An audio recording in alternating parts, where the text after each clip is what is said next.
Today we are going to learn number sequence. So we have here our sample number 1. What is the next number in the following series? 19, 23, 32, 48, 73, and the next one. So ito po yung hahanapin natin. To start with, let us try to find their differences. So the first one, 23 minus 19 is equals to 4. Then 32 minus 24 is equals to 9. 48 minus 32 is equals to 16. Then 73 minus 48 is equals to 25.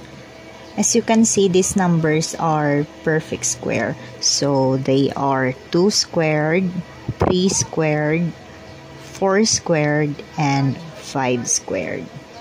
Then we are going to guess that the next number is 36. So this one, their difference is 36. So that would be 6 squared. So again, 6 squared is equals to 6 squared is equals to 36.